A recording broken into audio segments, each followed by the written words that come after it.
They said no one wants a pregnant fat girl. The whole town laughed at her in the dust of the street. But then, out of the silence, a mountain man stepped forward and said the unthinkable. "I love your curves." The crowd froze. The church bell tolled. And in that moment, the girl with nothing found a protector. But the West is never that simple.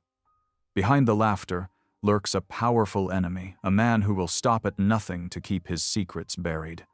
A deed, a stolen valley, a truth that could tear the town in half. Now the question isn't just whether love can heal shame, but whether love can stand against greed, violence, and winter's bite.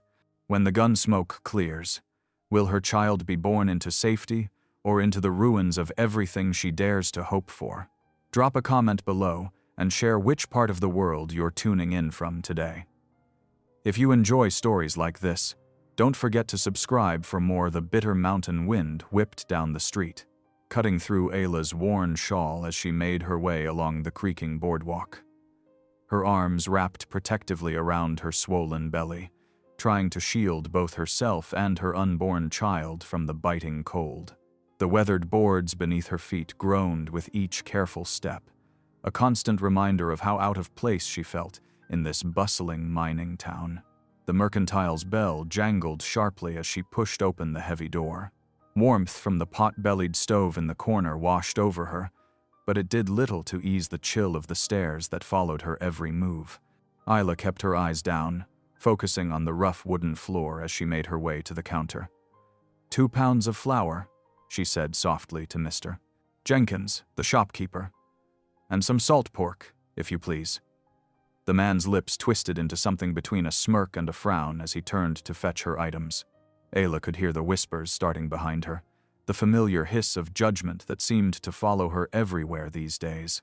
Her cheeks burned, but she forced herself to stand straight, one hand resting on the solid counter for support. Outside, a group of men lounged against the hitching post, passing a bottle between them despite the early hour. As Ayla gathered her purchases into her basket, their voices grew louder, deliberately carrying through the thin glass of the storefront. "Ain't that a sight?" one called out, his words slurring slightly. "Don't reckon I've ever seen such a fat girl. And in the family way, too," another added with a cruel laugh. "Who'd want that?" The words struck like physical blows, each one chipping away at what little dignity Ayla had left.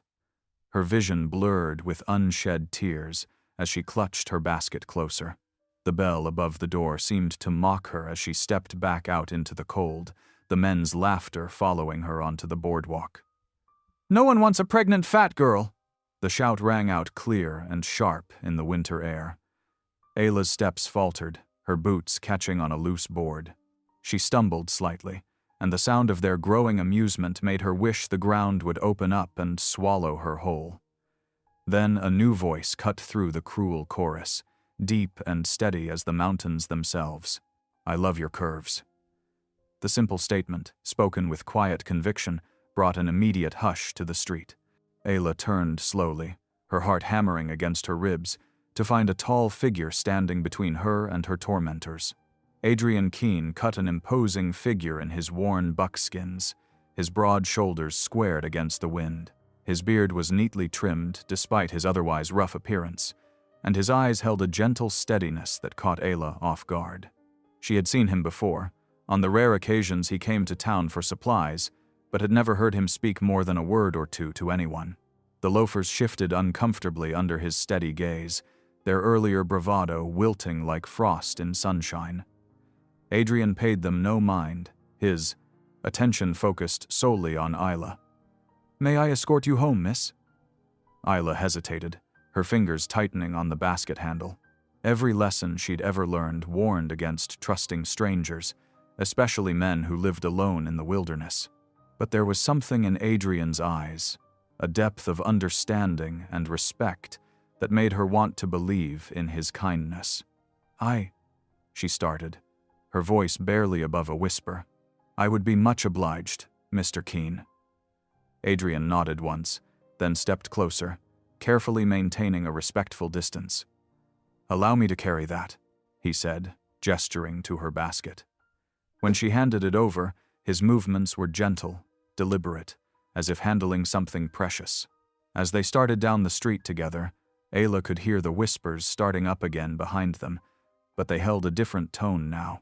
Confusion mixed with speculation, the town's gossips already weaving new stories about the mountain man and the pregnant girl he'd defended. Adrian's stride shortened to match her slower pace, and he positioned himself between her and the wind, his broad frame blocking the worst of the cold.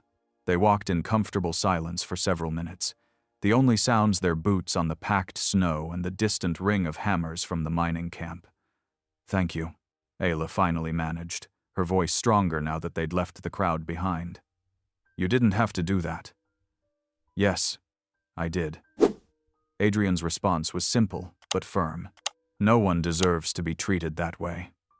The warmth in his voice made Ayla's chest tighten with unexpected emotion. It had been so long since anyone had shown her real kindness, had looked at her and seen a person worth defending rather than an object of scorn. "Most folks don't see it that way," she said softly, one hand rising unconsciously to rest on her belly. Adrian was quiet for a moment, his boots crunching steadily in the snow. "Most folks," he finally said, "are too busy judging to see true beauty when it's right in front of them." The words hung in the crisp mountain air between them, honest and unadorned as the man who spoke them.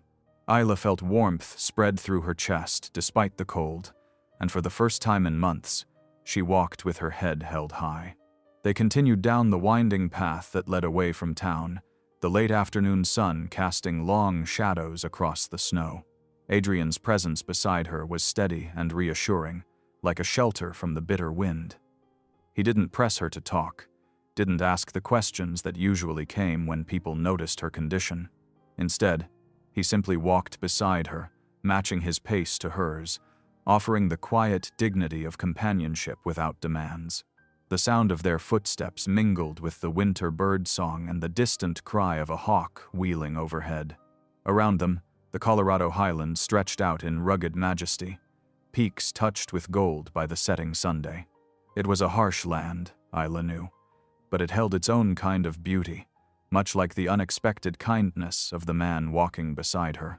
Back in town, she could still hear the murmur of voices, spreading the news of what had happened at the mercantile. Something had shifted in that moment when Adrian spoke up, something neither of them fully understood yet. But as they made their way through the gathering dusk, Ayla felt a small spark of hope kindle in her heart. Hope that perhaps she wasn't as alone as she'd thought. The afternoon sun cast long shadows across the snow-packed street as Ayla and Adrian made their way from the mercantile. Her bundle of supplies weighed heavily in Adrian's arms, though he carried it without complaint. The silence between them stretched out, broken only by the crunch of their boots in the snow and the distant sounds of the mining town growing fainter behind them. At the edge of town, Adrian cleared his throat softly. "My mule is tethered just beyond those trees," he said, gesturing to a small grove. "If you're willing, she can carry you. The trail ahead is rough." Ayla hesitated, one hand pressed against the small of her back where the ache had settled deep. Pride warred with practical need as she considered his offer. "I wouldn't want to be a burden." "No burden," Adrian replied simply. He disappeared briefly into the grove, returning with a gentle-eyed mule whose coat was the color of winter wheat. The animal's breath steamed in the cold air as Adrian adjusted her lead rope. "This is Belle. She's steady as they come." He set Ayla's supplies carefully in one of the saddlebags, then cupped his hands to make a step. Ayla studied him for a moment, noting the way he kept his eyes downcast, offering help without demanding trust. Finally, she placed her boot in his hands and allowed him to boost her onto the mule's broad back. The first mile passed in awkward silence. Ayla sat stiffly in the saddle, uncomfortably aware of Adrian walking beside them, leading Belle with sure hands. She could feel his occasional glances, checking her comfort, but he didn't press her to talk. The quiet attention made her shoulders tense. She'd grown too used to cruel words to know what to do with simple kindness. The trail wound higher into the foothills, snow-dusted pines rising on either side. Belle's hooves made a steady rhythm on the packed earth, and gradually, Isla felt some of her wariness ease. The afternoon light filtered through the branches, painting everything in soft gold, and the gentle sway of the mule's gait had a calming effect she hadn't expected. As the sun began to sink toward the mountain peaks, they came upon a creek, its surface glazed with ice except where the current ran swift and dark. Adrian drew Belle to a halt near the water's edge. "Best let her drink while we can," he said, helping Ayla down with careful hands. "I'll build us a fire. You must be cold."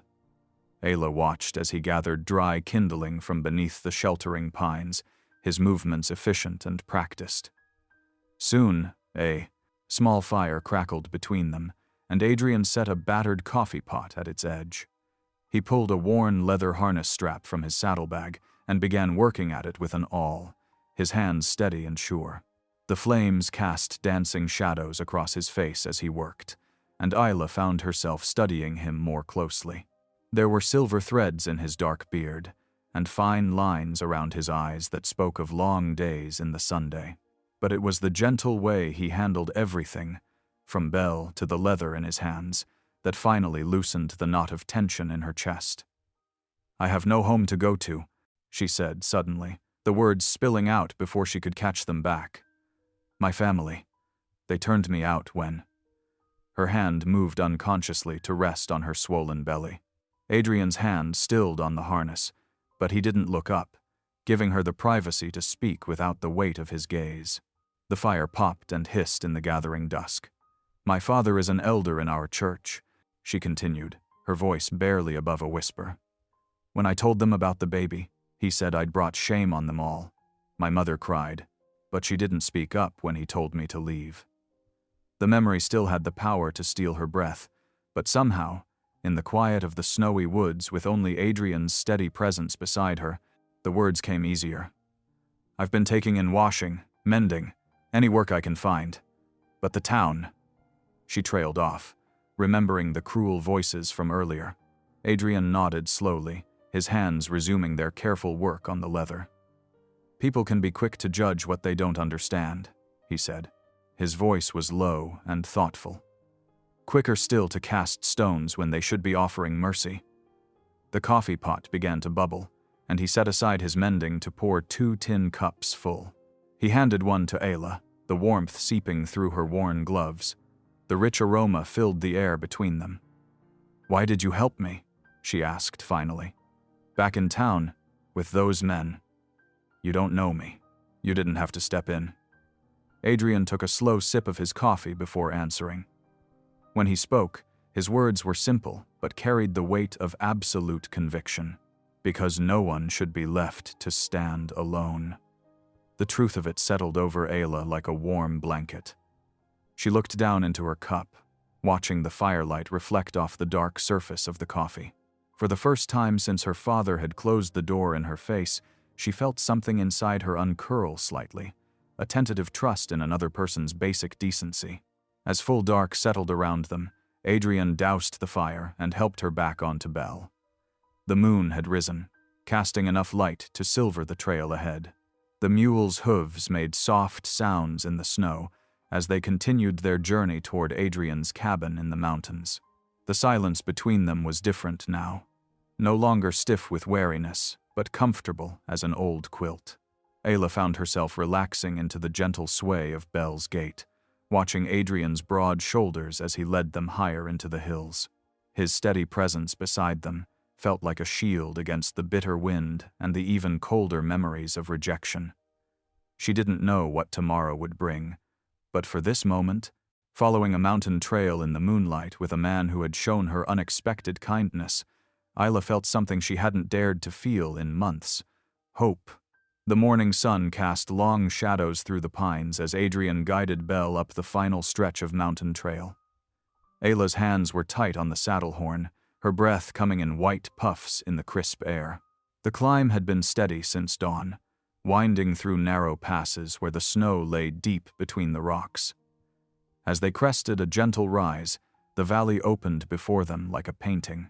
Nestled against a thick stand of evergreens, a sturdy log cabin stood watch over a small clearing. Smoke curled from its stone chimney, dancing lazy spirals against the blue sky. A neat woodpile flanked one wall, and a small barn hunched nearby, its weathered boards silvered with age. "Home," Adrian said simply, leading Belle toward the cabin. The single word held warmth that made Ayla's throat tight.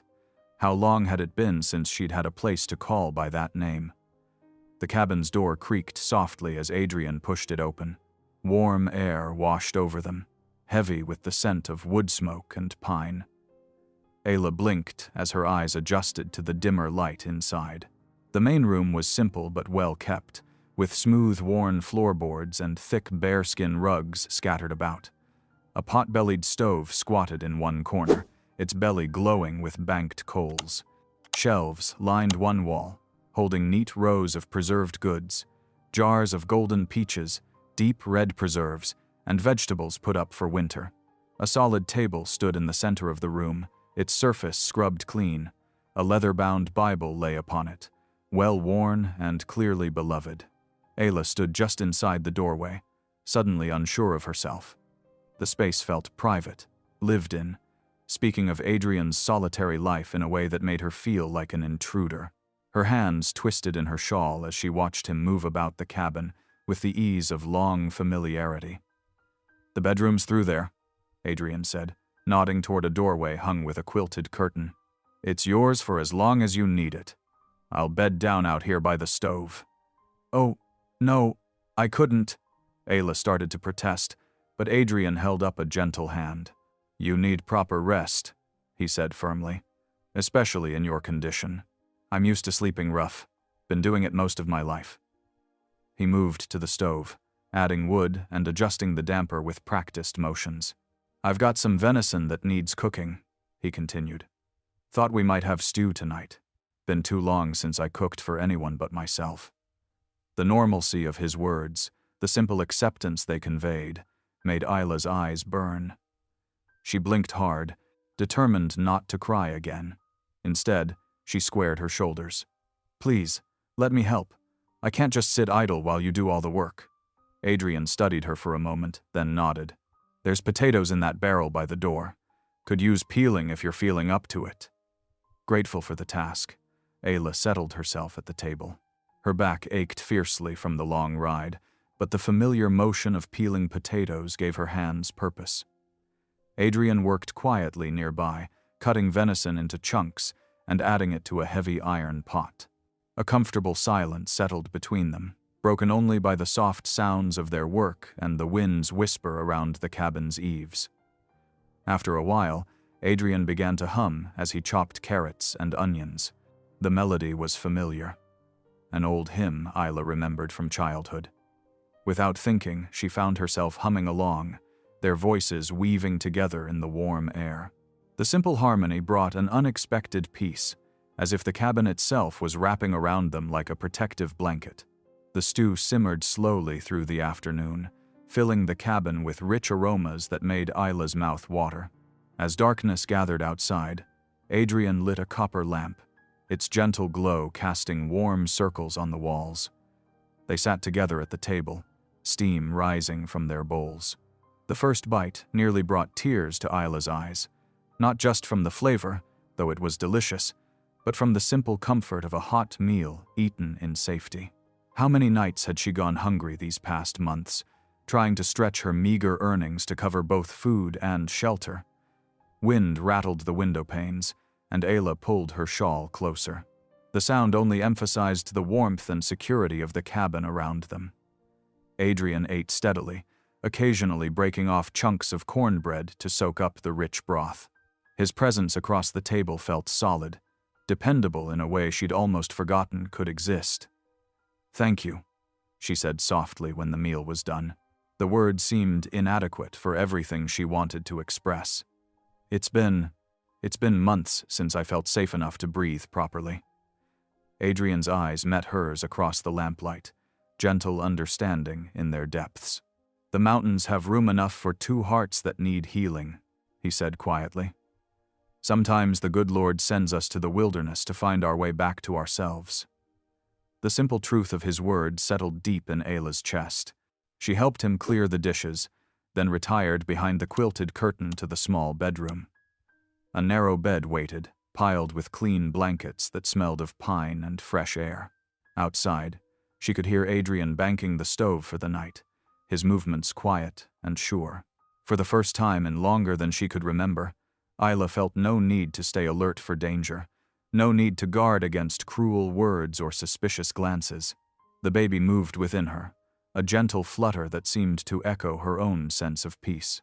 She drifted into sleep with the wind's lullaby in her ears, and the knowledge that, at least for now, she had found sanctuary. Dawn painted the eastern sky in streaks of pearl and gold, its light catching on frost-rimed pines. The morning air bit sharp and clean, carrying the promise of deeper cold to come.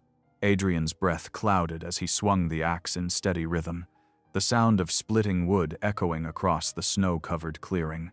Inside the cabin, Ayla moved carefully with a rough, bristled broom, determined to be useful despite her awkward state.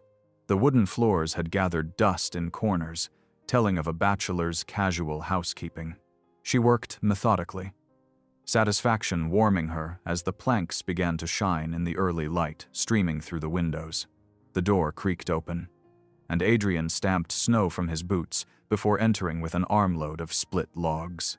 He paused, taking in the transformed space. "Didn't have to do that," he said quietly, but his eyes held appreciation. "I want to earn my keep," Ayla replied, leaning on the broom handle.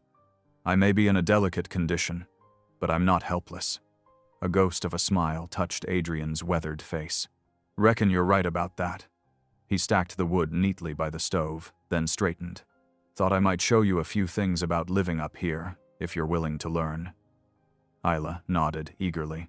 After months of being treated as a burden, his matter-of-fact inclusion felt like a gift. They started with the stove.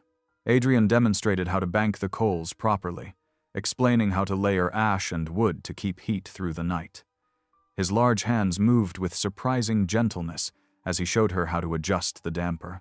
"Fire's the heart of mountain living," he said. "Treat it with respect, and it'll keep you alive." Later, bundled in an extra coat Adrian found for her, Ayla followed him toward the creek to check his trapline. The snow was deep, reaching past her knees in places. She struggled to keep up, her balance thrown off by her changing body. Adrian noticed her difficulty and wordlessly offered his arm. The simple courtesy brought tears to her eyes, which she blinked away before they could freeze. They walked together, her gloved hand resting in the crook of his elbow, while he pointed out landmarks and animal tracks in the snow. "See there?" He indicated a set of delicate prints. "Rabbit, and those broader ones are deer." He paused, studying her face. "You all right? Not getting too tired?" "I'm fine," Ayla assured him, though her legs trembled with the effort of high-stepping through the drifts. "Just need to catch my breath now and then." Adrian nodded, understanding in his eyes. He led her to a fallen log, cleared of snow, and helped her sit. "Rest a spell. Creek's not going anywhere." The winter sun had climbed high by the time they returned to the cabin, Adrian carrying 2 rabbits from the snares. While he cleaned the game outside, Ayla put coffee on to boil, grateful for the warmth of the stove. They sat at the table with steaming cups, the afternoon light slanting golden through the windows. The coffee's familiar aroma seemed to loosen something in Isla's chest, making words easier to find. "I suppose you're wondering about my situation," she said quietly, fingers wrapped around her cup. "About the baby's father." Adrian said nothing, but his steady presence invited her to continue. "His name is Richard Harlan." She saw Adrian's jaw tighten at the name but pressed on. "He came to town last spring, working as a railroad surveyor. He was charming, promised me the world." Her laugh held no humor. "I was such a fool." "No." Adrian's voice was soft but firm. "Trust ain't foolishness. The sin lies with them that break it." Ayla's hands trembled slightly as she continued. "When I told him about the baby, She swallowed hard. He laughed, said he couldn't be saddled with a family, not when he had his career to think of. Then, he just left. Moved on to the next town, the next survey. Left me to face the shame alone. Adrian's face had darkened, his fingers white-knuckled around his cup. "Know of Harlan," he said grimly. "Man's got a reputation for crooked dealings. Been buying up water rights all through the territory, using false papers and borrowed names. Folks lose their land, their livelihoods, and he profits." The bitter taste in Isla's mouth had nothing to do with coffee. "I didn't know," she whispered, "about any of it. I just thought." She trailed off, unable to finish. "That he saw you for the treasure you are," Adrian completed softly. The simple words, spoken without pity or judgment, broke something in Isla's heart. Tears spilled down her cheeks as months of held-back grief finally found release. Adrian waited until her tears slowed, then rose to add wood to the stove. The familiar domestic action helped Isla gather herself. She wiped her eyes with her apron, embarrassed. "I'm sorry. Seems all I do lately is cry." "Tears can be healing," Adrian said, returning to his seat. "Like spring rain on winter-hard ground." He was quiet for a long moment, then added, "I know something about grief myself." The evening settled around them as Adrian spoke of his own loss. His voice grew rough as he described his fiancée, Sarah, and the fever that took her 5 years past. "Couldn't save her," he said, pain etching deep lines around his eyes. "All my knowledge of herbs and healing, and I couldn't do anything but watch her slip away." Ayla's heart ached for the agony in his voice. "Is that why you came to the mountains?" He nodded. "Couldn't bear the empty spaces she left behind. Thought maybe if I got far enough away." He shrugged. "But sorrow's a determined companion, follows a man even into the wilderness." The lamp flickered as darkness gathered outside. Ayla found one of Adrian's spare socks in her mending basket and began to darn it, the familiar motion soothing her nerves. The quiet between them felt comfortable now, shaped by shared understanding. "Sometimes," Ayla said softly, her needle flashing in the lamplight, "I wondered if God had turned his face from me, if my shame was too great for even his mercy." Adrian's response was gentle but certain. "The good book says his mercies are new every morning.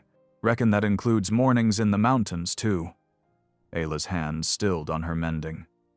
"Perhaps," she whispered, hope trembling in her voice. "He hasn't abandoned us after all." The lamp's glow seemed to wrap around them like a blessing, while outside, stars began to prick through the darkening sky. In that moment, the cabin felt less like a refuge and more like the beginning of something new, something neither of them had dared to hope for. Dawn broke crisp and clear over the mountain valley, painting the snow-laden pines in shades of rose and gold. Adrian stood at the cabin door, adjusting the straps of his coat, while Ayla wrapped a warm biscuit in a cloth for his journey. "You sure you'll be all right here alone?" he asked, his breath forming clouds in the morning air. "I'll be fine," Ayla assured him, passing him the wrapped biscuit. "The baby and I have managed on our own before." She tried to smile, though the memory of those lonely days still stung. Adrian's eyes softened with concern. "Bank the fire like I showed you. Should stay warm enough till I return." He hesitated, then added, "Might be late getting back. Town's a fair piece, and the trail's deep with snow." "Don't worry about me," Ayla said firmly. "Just be careful on the road." She watched from the doorway as Adrian led his mule through the snow toward the trail that wound down to town. The morning light caught his broad shoulders, making his buckskins glow amber against the white landscape. Soon, both man and mule disappeared around a bend in the trail, leaving Ayla truly alone for the first time since he'd brought her to the cabin. The silence pressed in around her, broken only by the crack of frost-heavy branches and the occasional cry of a winter bird. Rather than give in to the loneliness, Ayla turned her attention to the cabin's interior. Adrian kept things tidy enough for a mountain man, but she could see places where a woman's touch would make a difference. She began with the main room, sweeping away dust and arranging Adrian's few possessions with care. A stack of books beside his bed caught her eye. Moving closer, she discovered they were mostly scripture-worn copies of the Bible and various religious texts, their pages dog-eared and marked with pressed leaves used as bookmarks.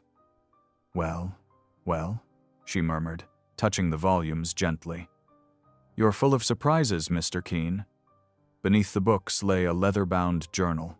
Ayla hesitated, knowing she shouldn't pry, but curiosity won out. She opened it carefully, and her breath caught at what she found. Page after page held detailed sketches, mountain vistas rendered in sure strokes, deer captured mid-leap, birds perched on pine boughs. The artistry revealed a sensitivity she hadn't expected from those strong, calloused hands. One drawing made her pause, a young woman's face, lovingly detailed, with eyes that seemed to hold both joy and sadness. Below it, in careful script, Sarah remembered. This must be his lost fiancée, Ayla realized, closing the journal with reverent hands. The depth of Adrian's grief touched her heart anew. The day passed slowly, as Ayla continued her gentle invasion of Adrian's space. She found herself humming, as she worked, old hymns her mother used to sing. The baby kicked in response to the music, making her smile despite her aching back. The sun was setting when she finally heard the mule's bells jingling up the trail. Adrian's tall figure emerged from the gathering dusk, his shoulders laden with supplies. Ayla hurried to help him, but he waved her back. "No lifting in your condition," he said firmly, carrying everything inside himself. "Got flour enough to last the winter, some tea, and—" He reached into his coat pocket and pulled out a small paper sack. "Something extra."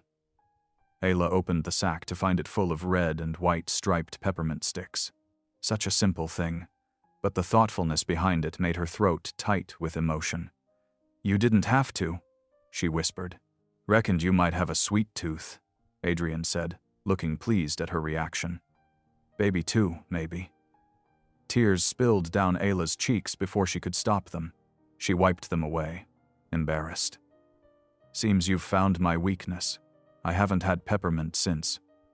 She trailed off, remembering the last time sharing candies with Richard on a sunny afternoon that now felt like a lifetime ago. Adrian busied himself with storing the supplies, giving her time to compose herself. As they prepared supper together, a hearty stew with fresh bread, Ayla felt the weight of her secret pressing against her conscience. The papers hidden in her carpet bag seemed to burn through the fabric, demanding to be acknowledged. They sat down to eat, lamplight casting warm shadows on the walls. Ayla stirred her stew, gathering courage. "Adrian," she began hesitantly, "there's something I need to tell you." He looked up, waiting patiently while she struggled with the words. "Those water rights you mentioned, the ones Richard has been buying up?" She set down her spoon, hands trembling slightly. "I have proof of what he's done. Papers showing how he's cheated people, using false names and forged documents." Adrian's expression sharpened. "You have these papers?" Ayla nodded. "In my bag. I took them before I left, when I realized what kind of man he truly was." She wrapped her arms protectively around herself. These papers could ruin him, couldn't they? Help the ranchers he's stolen from? They could, Adrian agreed quietly. But using them would mean coming forward, standing against him publicly. The implications hung heavy in the air between them. Ayla's hand drifted to her swollen belly.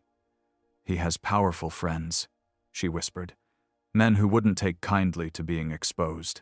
I'm afraid of what they might do." Adrian reached across the table, his large hand covering hers. "Fear's natural," he said gently, "but it ain't the end of the story." Ayla met his steady gaze, drawing strength from it. "Will you pray with me?" she asked softly. I need guidance, wisdom to know what's right." Adrian nodded, and they bowed their heads together over the cooling stew. His deep voice filled the cabin as he prayed for protection, for courage, for clarity of purpose. Ayla added her own silent prayers, asking for strength to face whatever might come. As their amen faded into the evening quiet, a wolf's howl echoed through the valley, soon joined by others. The wild chorus reminded them of their isolation, two souls alone in this vast wilderness, facing choices that could change everything. Ayla shivered, not entirely, from cold. Sometimes I forget how far we are from everything up here. Not everything, Adrian said softly, rising to add wood to the stove. Got each other. Got the Lord's ear. He paused, stoking the fire. Sometimes that's enough to start with, the wolves called again, their voices carrying across the snow-hushed valley. But inside the cabin, warmed by firelight and shared purpose, their solitude felt less like abandonment and more like a shelter, a place to gather strength for the trials ahead. Days flowed into a comfortable pattern at the mountain cabin. Each morning, Adrian would rise before dawn, stoke the fire back to life, and head out to check his trap lines. The crunch of his boots in the snow would wake Ayla, who found herself looking forward to their shared breakfasts of cornbread and coffee. This morning, she watched through the window as Adrian stalked carefully through the deep drifts, following the tracks of snowshoe hair. His movements were precise and quiet, even in the heavy snow. The sun hadn't yet crested the mountain peaks, but its early light painted the valley in shades of pearl and rose. Inside the cabin, Ayla tied on her apron and began kneading dough for the day's bread. The familiar motion soothed her, and she hummed softly as she worked. The baby kicked in response to her movements, making her smile. These peaceful moments felt like a gift after so many months of uncertainty. By mid-morning, Adrian returned with 2 plump hares. "Reckon we'll eat well tonight," he said, hanging his snow-crusted coat by the door. His cheeks were red from the cold, but his eyes brightened when he saw the fresh bread cooling on the table. "Only if you wash up proper first," Ayla scolded gently, hiding her smile as she gathered her mending basket. She had noticed a tear in one of Adrian's wool shirts and was determined to fix it before he could make it worse. Adrian ducked his head in acknowledgement and went to clean up. When he returned, he carried a leather-bound book she hadn't seen before. "Borrowed this from Preacher Thompson last time I was in town," he explained, setting it carefully on the table. "It's about helping with birthing." Ayla's hands stilled on her mending as she watched him flip through the pages with intense concentration. His big fingers, more accustomed to rifle and rope, moved carefully over the delicate paper. The sight of this strong mountain man studying midwifery touched something deep in her heart. "Adrian Keene," she said, trying to keep her voice steady despite the laughter bubbling up. "Are you teaching yourself to be a midwife?" He looked up, expression serious. "Ain't no proper doctor for 20 miles, and winter's far from over. Figure I ought to know something, just in case." He frowned at a particularly detailed diagram, though I can't make heads nor tails of half these drawings. The laughter escaped then, warm and genuine.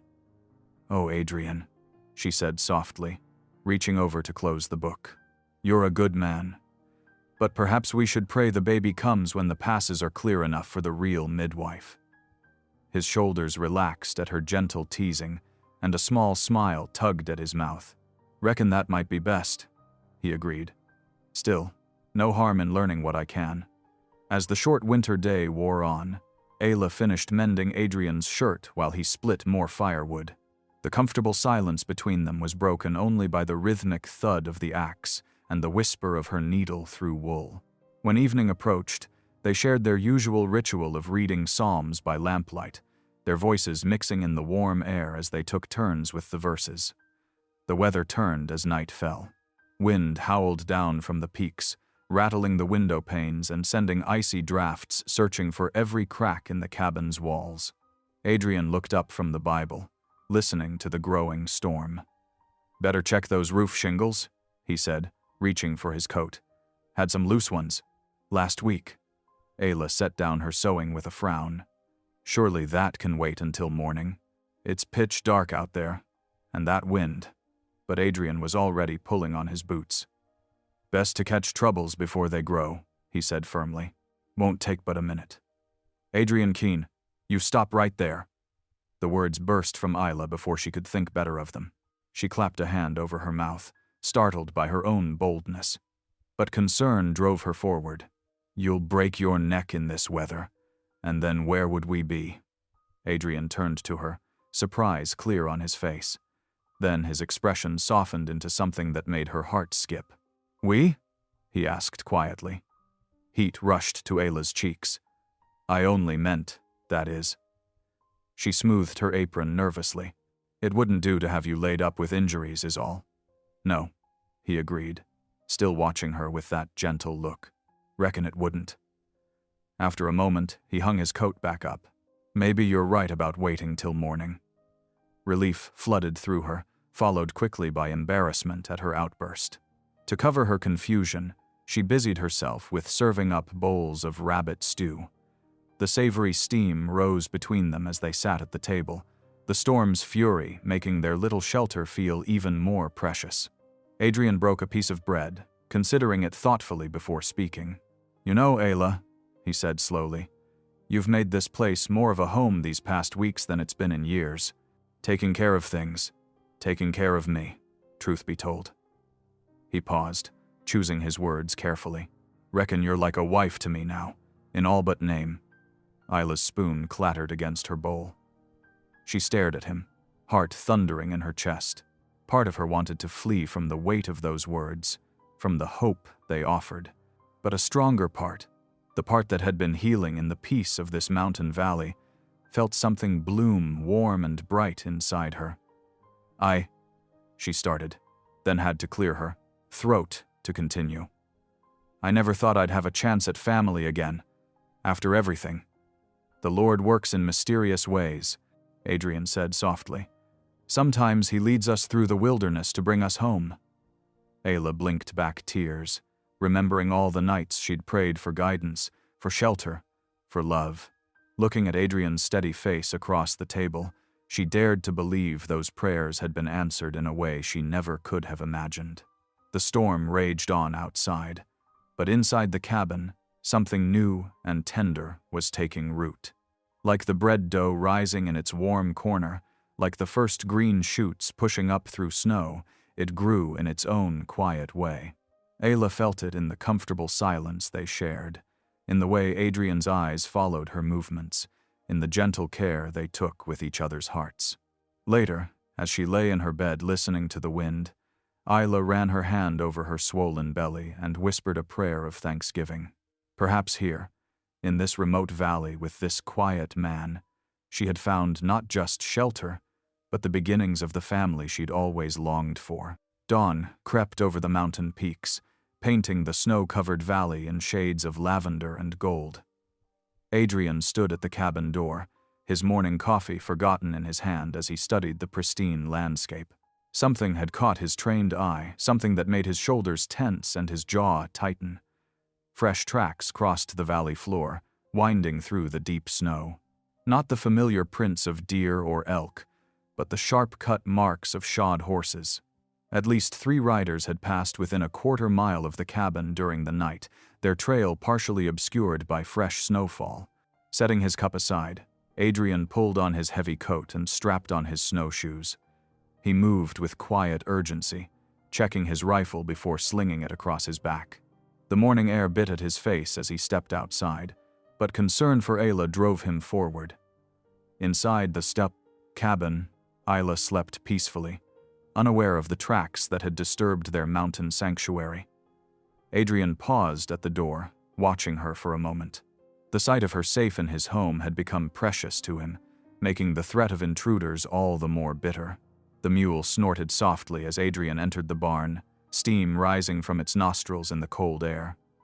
"Easy there, old friend," he murmured, running a hand down its neck. "We've got work to do." Working quickly but carefully, Adrian saddled the mule. His movements were practiced, born from years in the mountains, but tension showed in the set of his shoulders. As he led the animal out into the snow, his eyes kept returning to those telling tracks. The climb to the ridge was steep, requiring all the mule's sure-footed skill. Adrian's mind worked as they ascended, considering possibilities. Few men ventured this deep into the mountains during winter, fewer still traveled in groups. The tracks spoke of purpose, of searching. From the ridge top, Adrian had a clear view of the surrounding valleys. He didn't have to search long before he spotted it.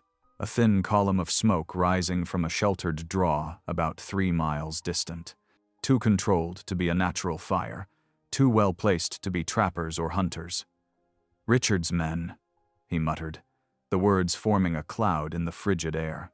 The railroad surveyor had influence enough to hire guns, and reason enough to want those papers Ayla carried. Adrian had heard stories of how Richard dealt with threats to his schemes.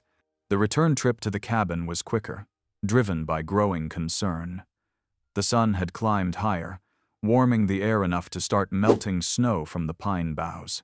Inside, Ayla had woken and was stoking the fire back to life. She looked up as Adrian entered, her smile fading at his expression. "What's wrong?" "Riders passed close by in the night," he said, hanging up his coat. No point in softening the truth. "Found their camp up the valley. 3 men, maybe 4. Ayla's hand went instinctively to her belly. "Richard," she whispered, fear creeping into her voice.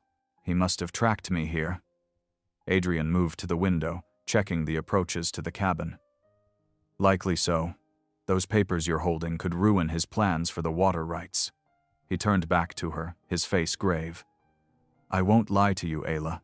Can't promise I can always shield you from harm. Mountain's big, and I'm just one man." Ayla stood straighter, something fierce replacing the fear in her eyes. "I won't live in fear anymore, Adrian. I've done enough of that." She pressed her hands against the small of her back, easing the weight of her pregnancy. "And this little one deserves better than a mother who hides." Pride and worry warred in Adrian's chest as he watched her. This was the strength he'd glimpsed in her from the start, burning bright despite everything she'd endured. "The papers," he said after a moment. "Best we move them somewhere secure. I've got a strongbox built into the wall, behind that shelf there." Together, they cleared the rough-hewn shelves away from the cabin wall. Adrian worked a hidden catch, revealing a metal box set deep in the logs. Ayla retrieved the papers from her bundle, handling them carefully. "These prove everything," she said softly, passing them to Adrian. "How Richard bribed officials, falsified surveys, cheated honest farmers out of their water access." Her voice hardened. "He thought I was too simple to understand what I was copying for him. Thought I'd never realize what those documents meant." Adrian examined the papers briefly before securing them in the strongbox. His expression darkened as he read. "Man like that, trading other folks' lives for profit, he's got a lot to answer for." The rest of the day passed in tense watchfulness. Adrian split wood close to the cabin, his rifle always within reach. Ayla kept busy inside, but her movements were careful, measured, as if she was listening for approaching hoofbeats. As evening settled over the valley, Ayla worked at kneading bread dough, the familiar task helping to calm her nerves. The cabin filled with the homey scent of yeast and warmth. Adrian had just finished banking the fire for the night when Ayla gasped softly. "What is it?" he asked, turning quickly. But Ayla was smiling, one flour-dusted hand pressed to her side. "The baby," she said, "kicking up a storm today. Here." Without thinking, she reached for Adrian's hand. Adrian hesitated for just a moment before letting her guide his palm to rest against her rounded belly. His weathered face softened in wonder as he felt the strong movements beneath his hand. "Well, would you look at that?" he breathed. "Little one's got spirit, just like their mama." The moment stretched between them, tender and precious against the gathering darkness outside. Ayla found herself studying Adrian's face, the gentle awe in his eyes, the slight tremor in his hand where it rested against her child. This man who had taken her in without question, who now stood ready to defend her against whatever threats approached. The baby kicked again, strong and determined, as if responding to Adrian's touch. Something shifted in Ayla's heart, watching this quiet mountain man connect with her unborn child. The bond between them, built slowly over these weeks of shared meals and gentle care, deepened into something she hardly dared name. But the moment couldn't last. A wolf howled in the distance, reminding them of the dangers that lurked in the gathering night. Adrian reluctantly withdrew his hand. Moving to check the cabin's door was securely barred. "Get some rest," he said softly. "I'll keep watch for a spell." Isla nodded, knowing there was no use arguing. As she prepared for bed, she could hear Adrian moving quietly through the cabin, checking windows and adjusting the fire. His presence brought both comfort and concern, grateful for his protection, yet worried about the risks he took, for her sake. The night settled deep around the cabin, broken only by the crack of frost in the trees and the occasional call of an owl. Inside, Adrian kept his vigil while Ayla drifted into an uneasy sleep, both of them knowing that somewhere in the darkness, Richard's men were drawing closer to their mountain sanctuary. Dawn crept over the mountain peaks, painting the snow-laden valley in shades of rose and gold.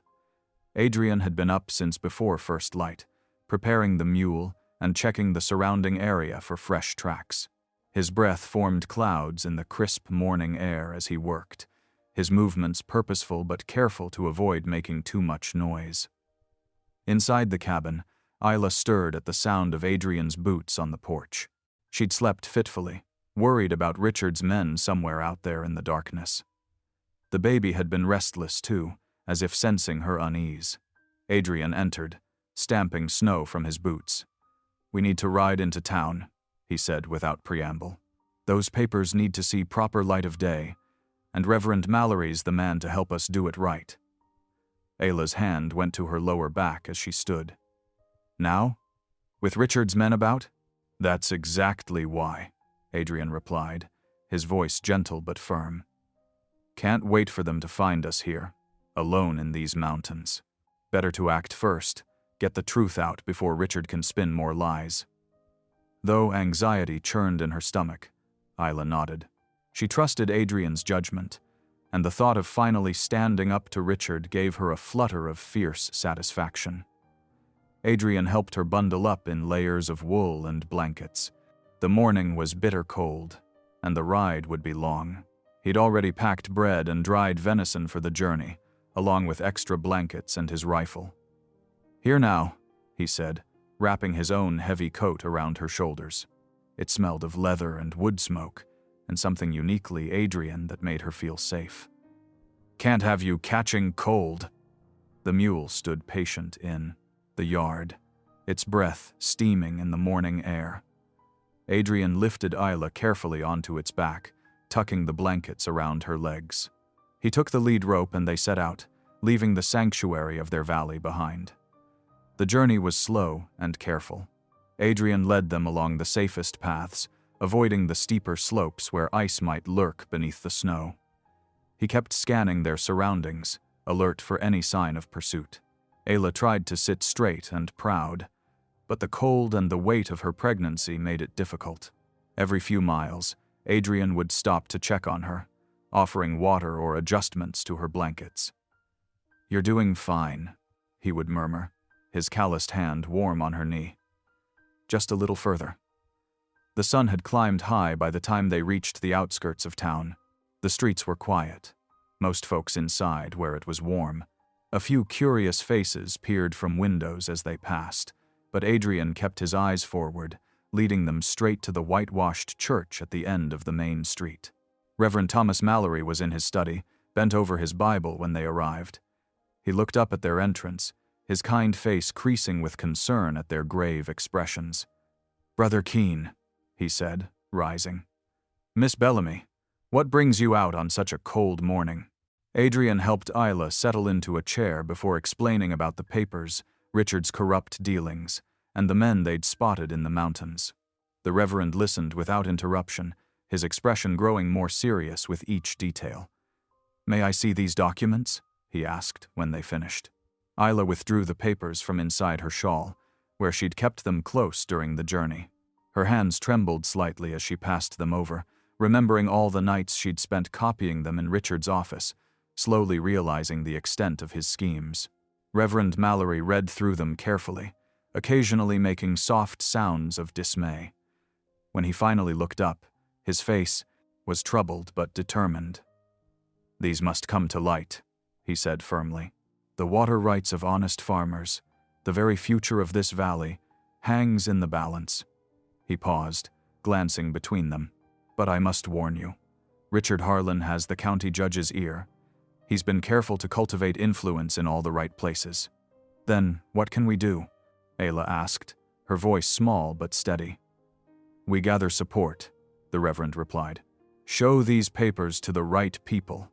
Ranchers who've lost water access, merchants who've been pressured into silence. Build a case too strong for even a friendly judge to ignore." He looked at Adrian. "It won't be easy, or quick." Adrian nodded grimly. "Nothing worth doing ever is, Reverend." They spent another hour discussing strategy, but Ayla was fading. The long ride and tension had taken their toll. Adrian noticed her growing pallor and insisted they head back before the afternoon light failed. The return journey was harder.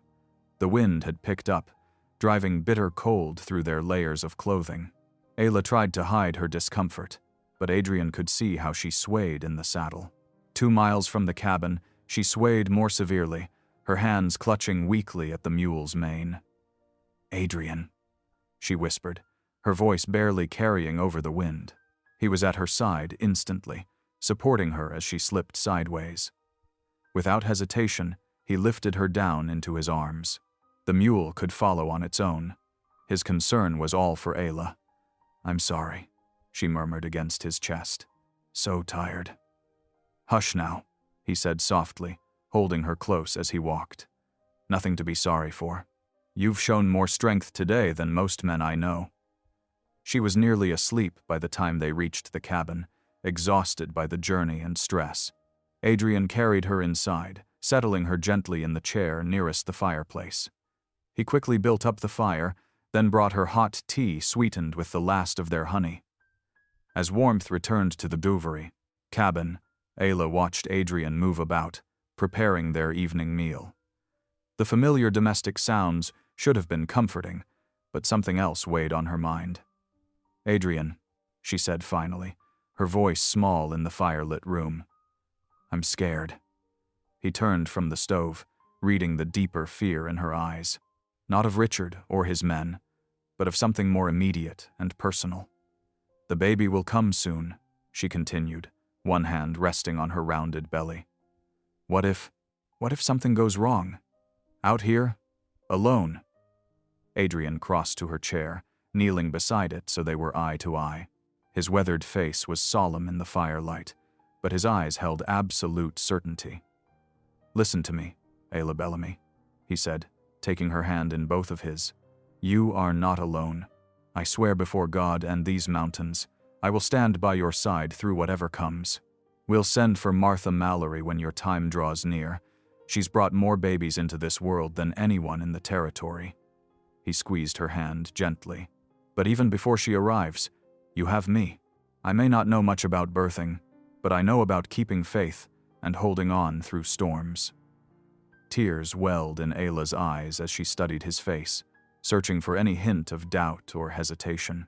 She found none. This man, who had already given her so much, was offering her everything else he had. His strength, his protection, his unwavering support. "I believe you," she whispered, and realized it was true. For the first time since discovering she was with child, she felt truly safe, truly supported. Whatever trials lay ahead, Richard's schemes, the coming birth, the uncertain future, she would not face them alone. Adrian's thumb brushed away a tear that had escaped down her cheek. The tender gesture spoke volumes more than words could say about the depth of care that had grown between them. They sat together in comfortable silence as the fire crackled and night settled over the mountain. Outside, the wind sang through the pines, but here in this moment, they had found their shelter in each other. Adrian's boots crunched through fresh snow as he made his way back to the cabin, a string of rabbit pelts slung over his shoulder. The late afternoon sun cast long shadows across the valley, and his breath formed clouds in the crisp mountain air. He'd spent the morning checking his trap lines, grateful for the bounty that would help see them through the remaining winter weeks. His thoughts, as always these days, drifted to Ayla. She'd been gaining strength daily, her presence transforming his solitary cabin into something that felt like home. Just that morning, she'd waved him off with a fresh biscuit wrapped in cloth, promising to tend the fire and maybe start a new batch of preserves. But as he approached the cabin, something felt wrong. The smoke from the chimney curled too thin, and no lamp glowed in the window despite the gathering dusk. Adrian quickened his pace, his free hand moving instinctively to the knife at his belt. He found Ayla sitting in the rocking chair, her face pale as the snow outside. Her hands trembled in her lap, and she startled at his entrance before recognition softened her features. "Adrian," she whispered, relief flooding her voice. "Thank the Lord you're back." He dropped the pelts and crossed to her in 3 long strides, kneeling beside the chair. What happened? His eyes scanned her for any sign of harm. "2 men," she said, her voice steadying slightly at his presence. "They rode up just after noon. Rough-looking fellows, with trail dust still on their coats." She wrapped her arms protectively around her middle. "They asked questions about me, about whether anyone new had come to these parts." Adrian's jaw tightened. "Did they threaten you?" "Not directly, but the way they looked at the cabin, at me." She shuddered. "They knew who I was, Adrian. They were Richard's men, I'm certain of it." He stood, moving to check that his rifle was loaded where it hung above the door. The familiar weight of it provided little comfort. He knew as well as Ayla that violence would only make their situation worse. Still, he cleaned the weapon methodically, the routine motions helping him think. "Did they say they'd return?" he asked, running an oiled cloth along the barrel. Ayla shook her head. "They rode off toward town, but—" She met his eyes. "They'll be back. Richard won't let this go." Adrian set the rifle aside and stoked the fire, building it back up to chase away the chill that had settled in the cabin.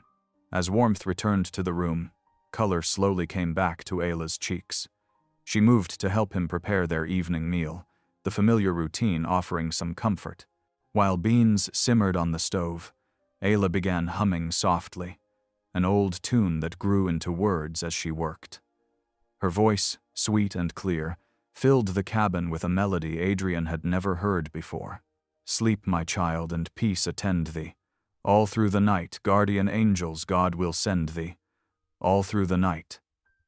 Adrian paused in his tasks, mesmerized by the gentle song.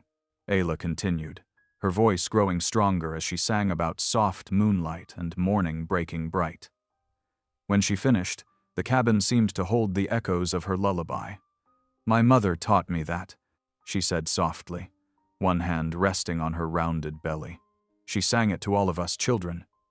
Adrian could picture it clearly, this cabin filled with such songs again, Ayla singing to their child. Their child. The thought came naturally now, though he knew the baby wasn't his by blood. His heart had already claimed both mother and child as his own. "It's beautiful," he said simply, but his eyes conveyed so much more.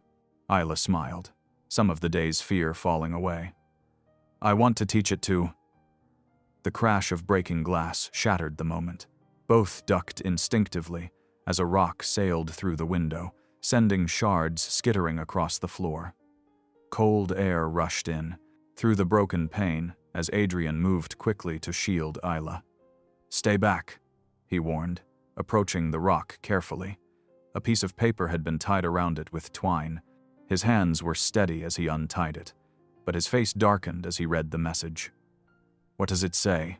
Ayla asked, though fear had already crept back into her voice. Adrian crumpled the paper in his fist, but Ayla deserved to know. "Give her up or lose all," he read grimly. Ayla sank into the rocking chair, one hand pressed to her mouth, the other curled protectively around her middle. "Oh God," she whispered. "They'll take everything from you. The cabin, the trap lines, all of it." Adrian crossed to her, kneeling once again by her chair. "Listen to me," he said firmly, taking her trembling hands in his. "Nothing they can take matters except you and the little one. You're my family now, Isla. I'd burn this cabin down myself before I'd give you up to them." Tears spilled down her cheeks as she searched his face. "But your home. Home is where you are," he said simply. "These walls? They're just logs and mud. What matters is the life we're building, the family we're making." He squeezed her hands gently. "I love you, Ayla Bellamy. You and your child. That's worth more than all the cabins in Colorado Territory." She leaned forward until their foreheads touched, her tears falling onto their joined hands. "I love you too," she whispered. "I'm so afraid for you." "Fear's natural," he said softly. "But we'll face it together." He stood, still holding her hands.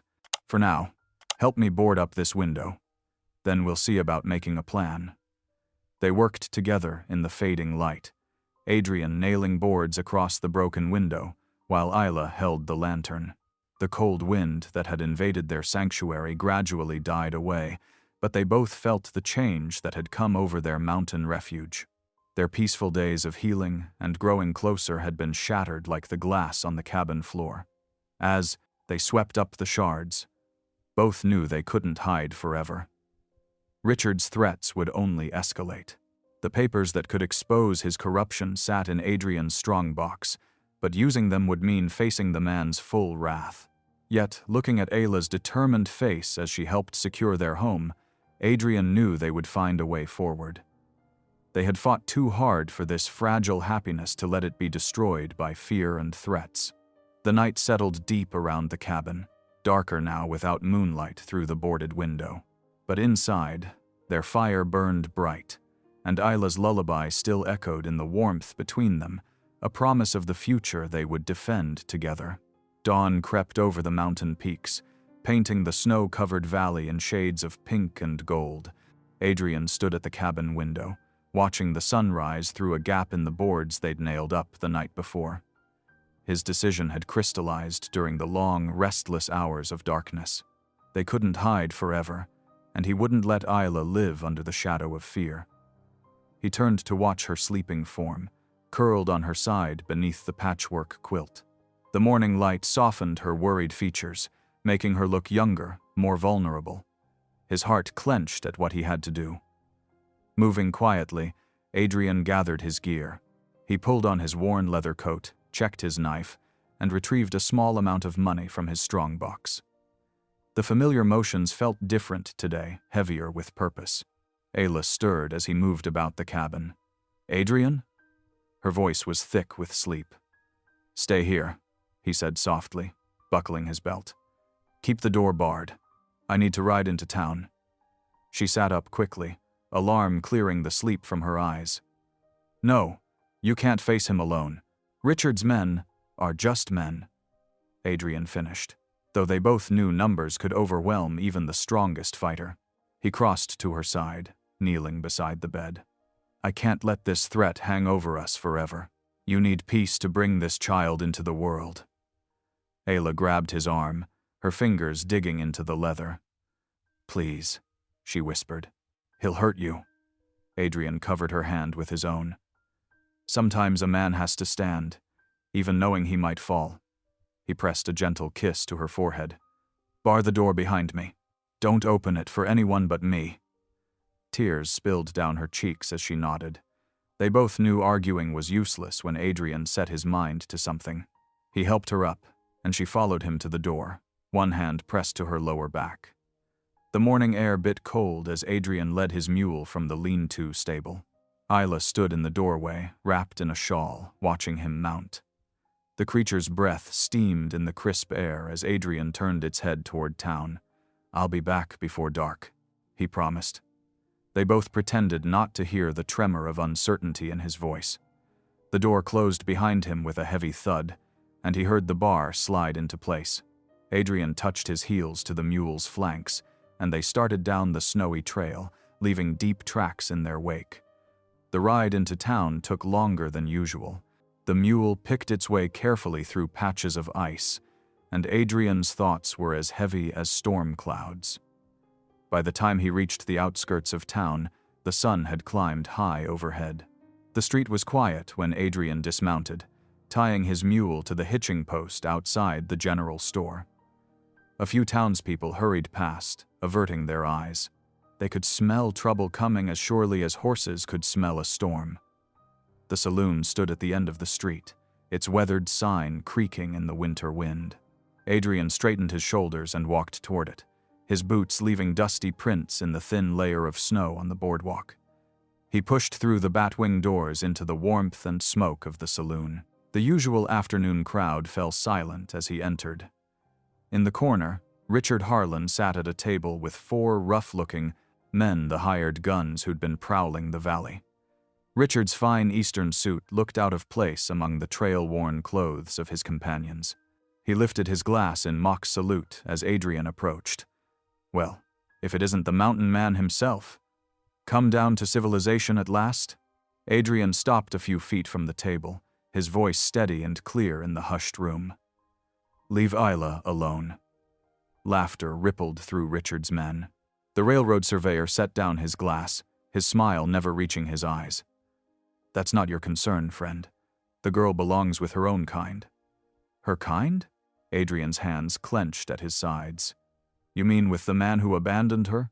Who'd steal water rights from honest folk? Richard's smile vanished. He stood slowly, and his men followed suit, spreading out to flank Adrian. Careful now. Those sound like accusations.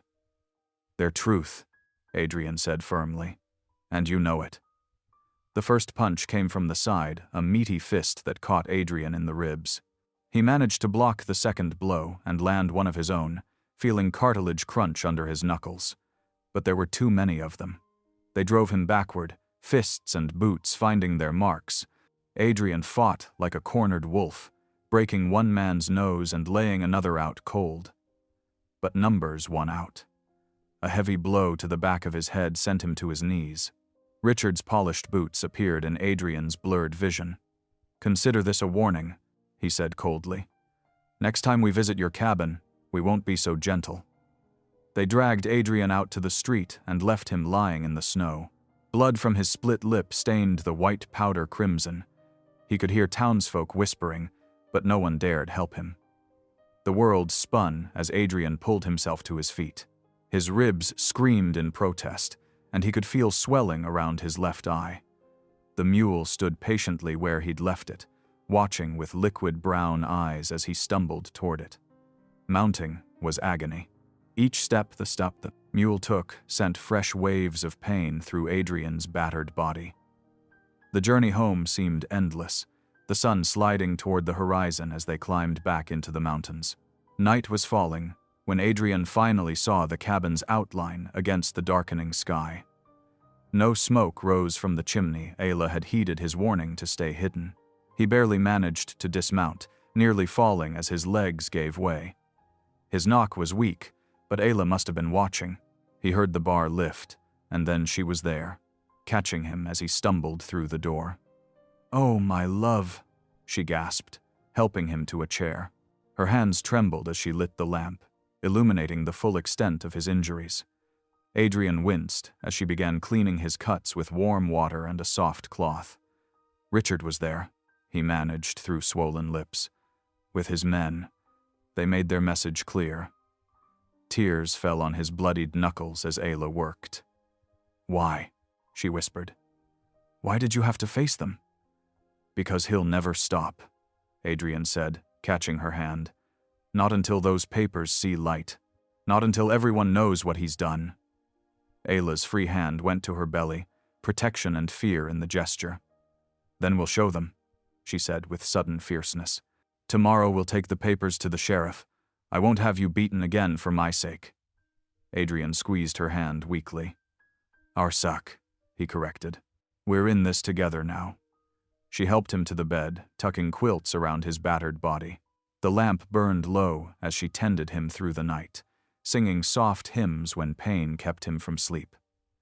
Outside, an owl called mournfully across the valley, and somewhere in the darkness, a wolf answered. The mountain winter wrapped the cabin in endless white, days bleeding together like watercolors on paper. Adrian lay propped against pillows, his face a painted landscape of purple and yellow bruises slowly fading to green. Every breath caught painfully in his ribs, but he refused laudanum, needing to keep his mind clear. Ayla moved through their small home like a guardian angel, her pregnant form casting double shadows in the lamplight. She changed his bandages with gentle hands, coaxed him to sip broth, and read from his Bible when sleep eluded him. Her own discomfort showed only in the way she pressed her hand to her lower back, in the careful way she lowered herself into chairs. "You should rest more," Adrian told her one morning, watching her struggle to bring in an armload of firewood. The words came out rough, his split lip still tender. "I'll rest when you're healed," she answered, adding logs to the dying fire. Orange sparks danced up the chimney as fresh flames took hold. "Besides, this little one doesn't let me sleep much anyway." Outside, snow fell in thick curtains, piling against the window frames and door. The world beyond their walls seemed distant, muffled. But they both knew the threat remained, waiting like a wolf in the shadows. Adrian shifted against his pillows, wincing. "I failed you," he said softly, the words heavy with shame. Couldn't even stand against them properly. Ayla turned from the fireplace, her face fierce in the flickering light. "Don't you dare say that." She crossed to his bedside, lowering herself carefully onto the edge of the mattress.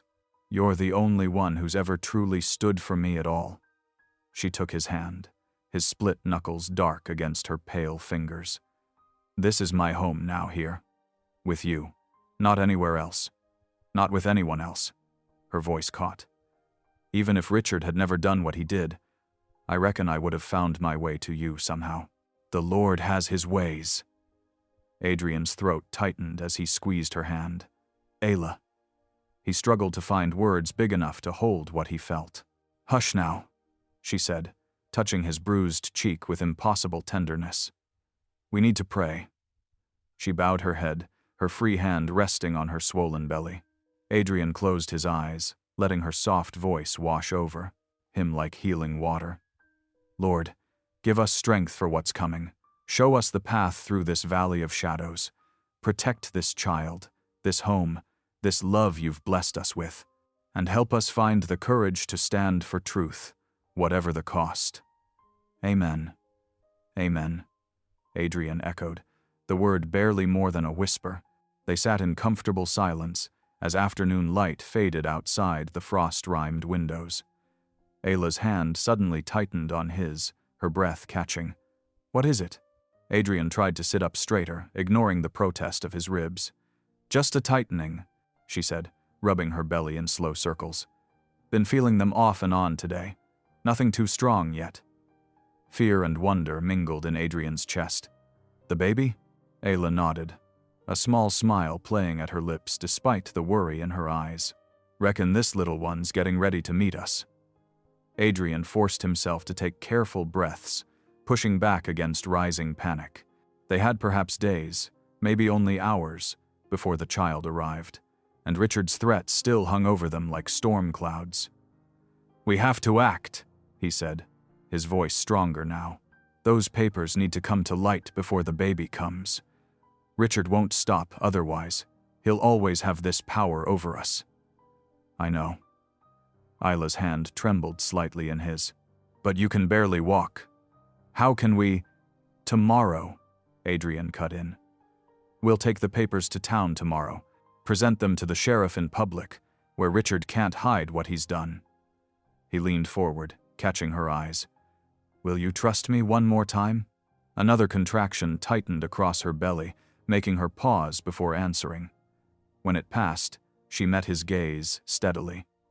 "I trust you with everything I am," she said simply. "We'll face this together." Adrian pulled her closer, letting her rest her head against his shoulder.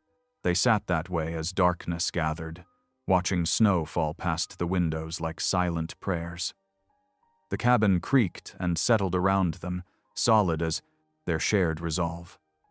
Later that night, as Ayla slept fitfully in the rocking chair beside his bed, Adrian watched her in the dying firelight. Her face was peaceful, despite the occasional grimace of discomfort. One hand curved protectively over her belly. The sight filled him with a fierce tenderness that made his bruised body ache in a different way. He had failed to protect her once. Tomorrow would be different. Tomorrow they would reclaim their future, whatever the cost. Adrian touched the Bible on his nightstand, drawing strength from its worn leather cover. Then he closed his eyes, letting sleep take him as snow continued to fall outside, blanketing their mountain sanctuary in pristine white. In the deepest part of night, Ayla's soft voice penetrated his dreams. She was singing an old hymn, one his mother had loved. "Be not afraid, I go before you always.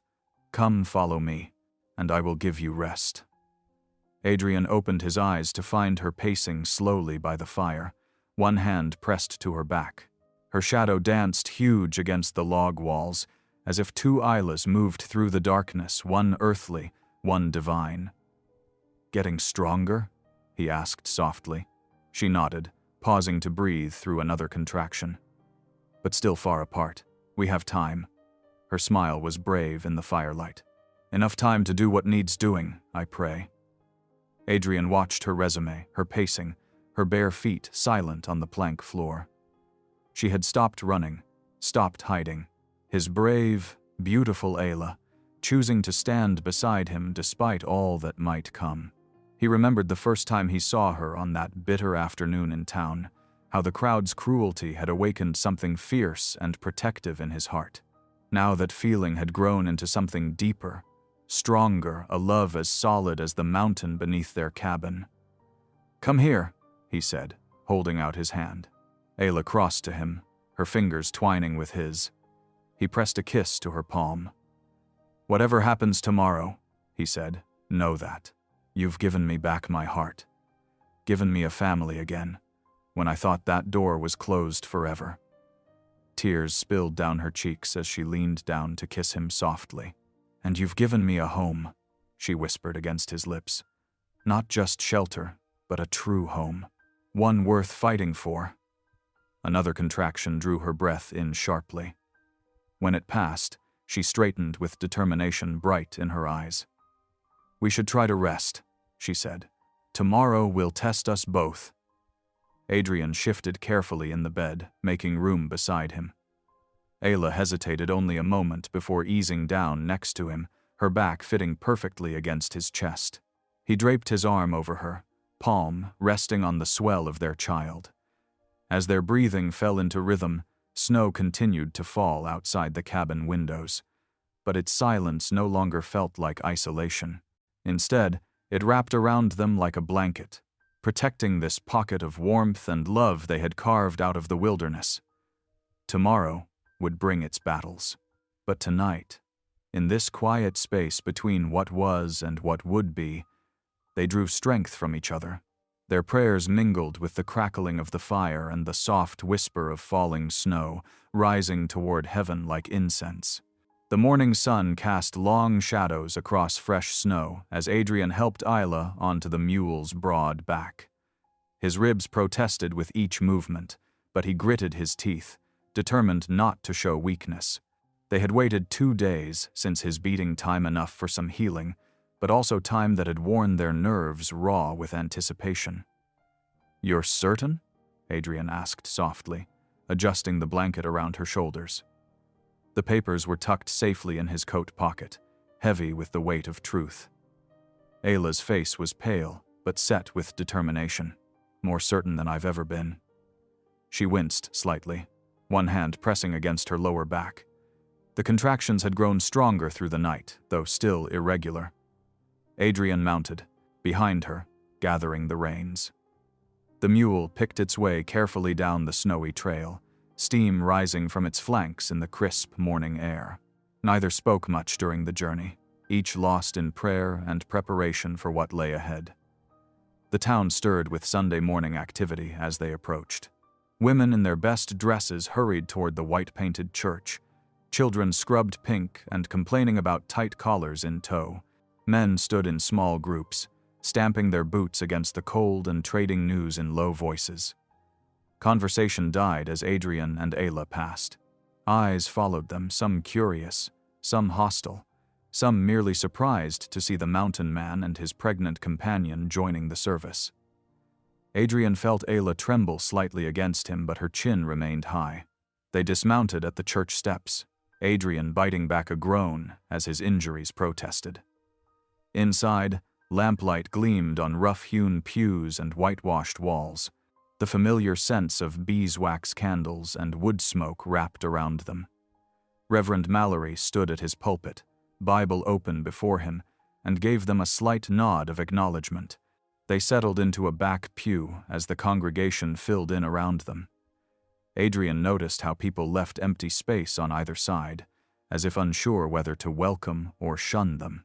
Ayla's hand found his, squeezing tight. The service began with familiar hymns, voices raised in praise that swelled to fill the small space. Adrian felt Ayla's grip tighten during one contraction, but she breathed through it silently, never missing a note of amazing grace. Halfway through the sermon, the church door opened again. Richard Harlan strode in, looking prosperous in his Eastern-cut suit. Two of his men followed, taking up positions near the door. Richard's eyes narrowed when he spotted Adrian and Ayla, but he merely smiled and found a seat near the front. Reverend Mallory's sermon spoke of truth and justice, of bearing witness against wrongdoing. Adrian wondered if the preacher had chosen the theme deliberately. When the final prayer ended, people began to shift in their seats, ready to depart. "Wait," Ayla's voice carried clearly through the church. She struggled to her feet, one hand braced against the pew back. "Please, I have something that needs saying." Heads turned. Richard half rose from his seat, face darkening. But before he could speak, Reverend Mallory's steady voice cut through the murmurs. "We will hear her." Adrian stood beside Ayla, supporting her as she made her way to the front. Her steps were slow but determined. When she reached the pulpit, she turned to face the congregation. Sunlight through the windows caught her face, and Adrian's heart swelled at the quiet strength he saw there.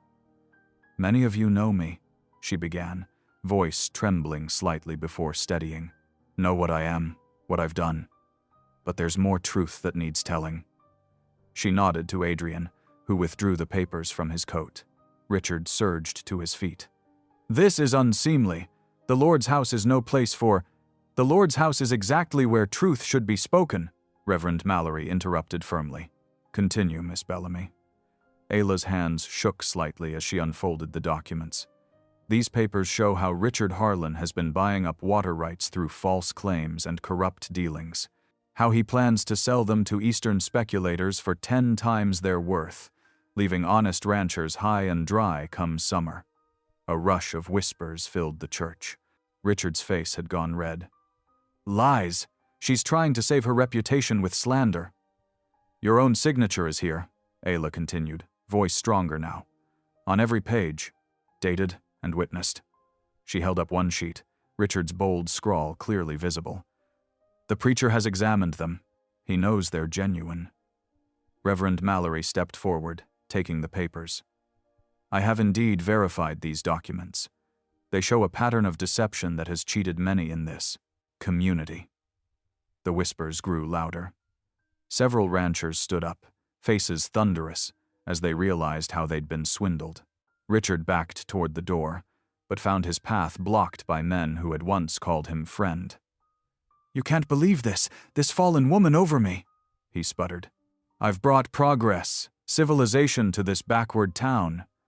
"You've brought nothing but lies," a weather-beaten rancher called out, "stealing the water right out from under us." The mood in the church turned dangerous. Richard's men reached for their guns, but Adrian's quiet voice cut through the tension. "No bloodshed in God's house." Surprisingly, people listened. The sheriff, who had been sitting near the back, stepped forward. "Mr. Harlan, I believe you and I need to have a long talk about these accusations, along with Judge Matthews when he returns next week." Richard's face went from red to white. He knew as well as anyone that the judge was an honest man who had no tolerance for land fraud. Community pressure would ensure the law took its course. "This isn't over," he spat, glaring at Ayla. But his threat sounded hollow now, stripped of power by exposed truth. The sheriff led Richard and his men away. As the church doors closed behind them, a collective breath seemed to release. People surged forward, some to examine the papers, others to speak to Ayla. She swayed slightly, and Adrian steadied her with a gentle hand at her back. "Brave thing you did, miss," the old rancher said, touching his hat brim. "We've been suspicious, but had no proof until now." Others added their thanks. Adrian watched in quiet pride as the same community that had once scorned Ayla now gathered around her in support. She had done what he couldn't, united them against corruption through simple, powerful truth. Reverend Mallory raised his hands for quiet. "Let us give thanks for courage shown and justice served. And then perhaps we should let Miss Bellamy rest. She looks near her time." Ayla managed a tired smile as another contraction tightened across her belly. Adrian felt her lean more heavily against him. They had done what they came to do. Now it was time to return to their mountain sanctuary and prepare for the next challenge that awaited them. As they made their way back through town toward their mule, townspeople nodded respectfully. No jeers or cruel words followed them now. Adrian helped Ayla mount, noting how she bit her lip against pain. "You did it," he murmured as they started the journey home. "You stood strong." "We did it," she corrected softly, letting her head rest back against his shoulder. "Together." The winter sun hung bright in a crystal sky as they rode away from town. Behind them, church bells rang out clear and pure, like heaven itself celebrating truth's victory over deception. Ayla's hand found Adrian's where it held the reins, their fingers intertwining. Whatever came next, they would face it as one. The afternoon sun cast long shadows across the town's main street when the first shouts erupted from the saloon. Richard Harlan burst through the batwing doors, face twisted with rage, followed by his remaining hired guns. His fine suit was disheveled, his carefully combed hair wild. "Where is she?" he bellowed, pistol glinting in his hand. "Where's that lying woman?" Adrian, who had been helping Ayla onto their mule for the journey home, spun at the sound. Without hesitation, he pushed Ayla behind him, shielding her with his body. His injuries screamed in protest, but he held firm. "It's over, Harlan," Adrian called out, voice steady despite his racing heart. "The truth's known now. Let it be." Richard's answer came in the form of gunfire. The first shot splintered the hitching post near Adrian's head. People scattered, diving for cover as more shots rang out. Adrian pushed Ayla toward the shelter of the mercantile's doorway, his own movements hampered by his injuries. But something had shifted in the town. Where once they had turned away from cruelty, now they stepped forward. The old rancher who had thanked Ayla in church was the first, tackling one of Richard's men from behind. Others joined in the blacksmith, several cowboys, even the mercantile owner. The street erupted into chaos. "Stop this madness!" Richard screamed, firing wildly into the air. But his control was slipping away like water through cupped hands. A shot caught Adrian in the arm, spinning him around. He gritted his teeth against the pain as Martha Mallory pulled him and Ayla into the relative safety of the mercantile. Through the window, they watched as the tide turned. The sheriff's deep voice boomed above the chaos. "Drop those weapons, all of you!" Richard's men, seeing themselves outnumbered by determined townsfolk, began laying down their guns. Only Richard himself remained defiant, his pistol now trained on the sheriff. "You can't do this to me," he snarled. "I own this valley. I own all of you." "Not anymore," the sheriff replied calmly. In one smooth motion, he disarmed Richard, twisting the man's arm behind his back. The sound of handcuffs clicking shut seemed to echo down the street. As the sheriff dragged Richard toward the jail, the man's threats and curses grew increasingly desperate. "I'll be back. You'll see. That whore and her mountain man won't—" His words cut off as the jail door slammed behind him. A strange quiet settled over the street, broken only by the groans of the injured being tended to. People began gathering around Adrian and Isla as they emerged from the mercantile, where once there had been sneers and whispers. Now there were concerned faces and offers of help. Martha Mallory quickly bound Adrian's arm in a sling, clucking over the fresh wound. "We were wrong about you, miss," one of the townswomen said to Ayla, eyes downcast with shame. "Real wrong." Isla, pale but composed, managed a gentle smile. "God teaches us to forgive," she said softly. "As I hope to be forgiven." The afternoon light had softened to evening gold when Reverend Mallory made his way through the crowd. He looked at Adrian, then at Isla, understanding in his eyes. "Perhaps," he said clearly, "this would be a good moment to make things proper between you two." Adrian straightened despite his pain. "Ayla," he said, voice rough with emotion, "you're already my wife in my heart. Will you make it true before these witnesses?" Tears spilled down Ayla's cheeks as she nodded. The townsfolk quickly formed a circle around them, neighbors who had become family in the span of one tumultuous day. Reverend Mallory raised his hands over them. Though it wasn't a formal ceremony, his words carried the weight of truth. "What God has joined in heart, let no man tear asunder. This union, born of courage and love, I gladly bless." A cheer went up from the gathered crowd. Someone started singing an old hymn, others joining in. The sound swelled up toward the darkening sky, a celebration of love's victory over hatred. Ayla suddenly gasped, clutching her belly. Adrian saw the familiar tightening of pain across her face contractions, stronger now than before. Martha Mallory was at her side in an instant, checking her with experienced hands. "Time to get this mother somewhere quiet," she announced. "The little one's ready to meet the world." The same neighbors who had once shunned them now rushed to help, offering blankets, hot water, their own homes. Joy warmed Ayla's face despite her pain as she looked up at Adrian. In his eyes, she saw all the love and protection she had longed for. The battle was over. Their new life was about to begin. Through the deepening night, lamplight flickered in Adrian's cabin as Martha Mallory and 3 townswomen attended to Ayla. Her labor pains came steadily now, each wave stronger than the last. The women moved with quiet efficiency, heating water and laying out clean linens while whispering words of encouragement. Outside the bedroom door, Adrian paced the wooden floors, his boots marking time with each turn. His prayers filled the cabin, mixing with Ayla's measured breathing. "Lord, protect them both," he whispered, again and again, like a hymn. Hours passed. The winter wind rattled the newly repaired window. When Isla's cries grew sharper, Adrian's prayers grew more urgent. Then, just as dawn began to paint the eastern sky, a new sound pierced the air, the strong, defiant wail of a newborn. Martha opened the door, her face bright with joy.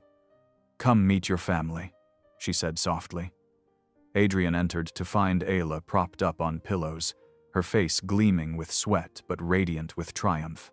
In her arms lay a tiny bundle, perfect and pink. She looked up at him, eyes shining with tears and exhaustion and love. Adrian fell to his knees beside the bed, overcome. "They said no one wanted you," he whispered, voice rough with emotion. "I say you and this child are the Lord's gift to me." His large, calloused hand gently touched the baby's cheek.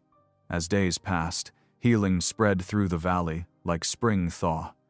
The ranchers secured their water rights, justice prevailing where greed had ruled.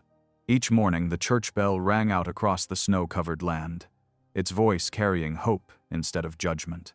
In the cabin, Adrian sat in his chair by the fire, cradling both Ayla and their sleeping infant.